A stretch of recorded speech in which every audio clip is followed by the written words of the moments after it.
Isang mapagpalang araw po sa ating lahat. Ako po si Nicole Castillo and welcome po sa aking daily devotion. So, ang topic po natin ngayon is distortion of roles. So, kapag sinabi pong distortion of roles, it is after the fall, the God-ordained roles of men and women were fundamentally distorted as a direct result of sin.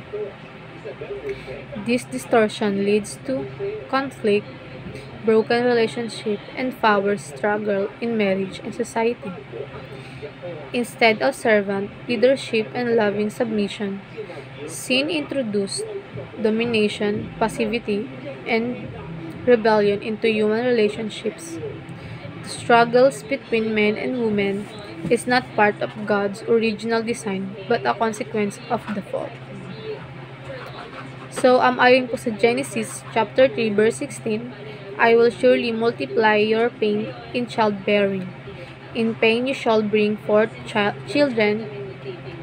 You desired shall be contrary to your husband, but he shall rule over you. So, ayon po sa ating katuruan, sin distorts God's design for men to lead with love and for women to submit with trust. So, madalas daw po nakakasira ng relasyon is yung kakulangan ng leadership ng lalaki. Minsan, kulang sa pag-ibig. Pag kinulang sa pag-ibig ay hindi nagiging maganda ang tahanan. Kumbaga mabigat. Kasi pag di mo minahal ang babae, ang mga lalaki ang magsasuffer. Kasi kailangan ng babae ay ang pagmamahal. Pag naramdaman ng babae na mahal mo sila, nakikita mo kung paano kanila respetuhin, paglingkuran, at kung gaano sila kasaya. So next is, the fall resulted into conflict, self-centered, and struggle for control. So yung lalaki at babae nag-struggle sa relationship kasi gusto nilang kontrolin yung relationship nila. Kaya sila nahihirapan. Saka kasi self-centered, yung makasarili, kumbaga, kinokontrol mo yung sarili mo. Yung gusto mo lang, wala kang pakisasabihin ng partner mo. Hindi mo siya papakinggan. Kumbaga, sarili mo lang ang nasa isip mo, ganun din ang partner mo. Kaya kayo nagka-clash or nagka-conflict kasi hindi kayo magkasundo. So, next is, Christ redeems and restores biblical roles, calling people to fulfill the roles under His Lordship. So, ang Panginoong Jesucristo ay naparito siya bilang maging Panginoon. Kung gusto mo maayos ang iyong buhay, gawin mong Panginoon si Kristo. Otherwise, kayong dalawa, maghahari kayo sa relasyon niyo. Hindi kayo magkakasundo. So, para naman po sa ating application, fight for Christ-centered and God-honoring relationship.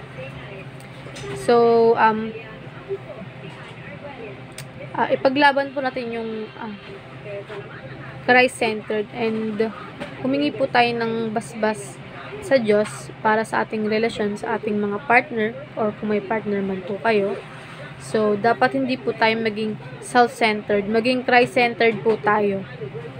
So, next po is address the roots of the problem through the lens of the Bible.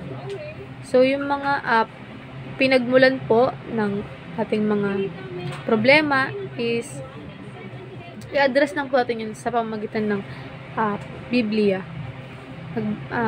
Malalaman, kumbaga, magbasa po tayo ng salita ng Diyos upang masolusyonan or mabigyan tayo ng kalinawan sa ating problema.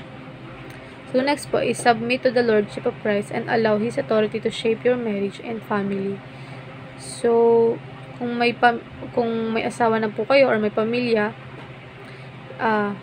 submit to the Lordship of Christ and i-allow po natin yung authority na ng Diyos na i-shape yung family natin and yung marriage. Ayun lang po, maraming salamat.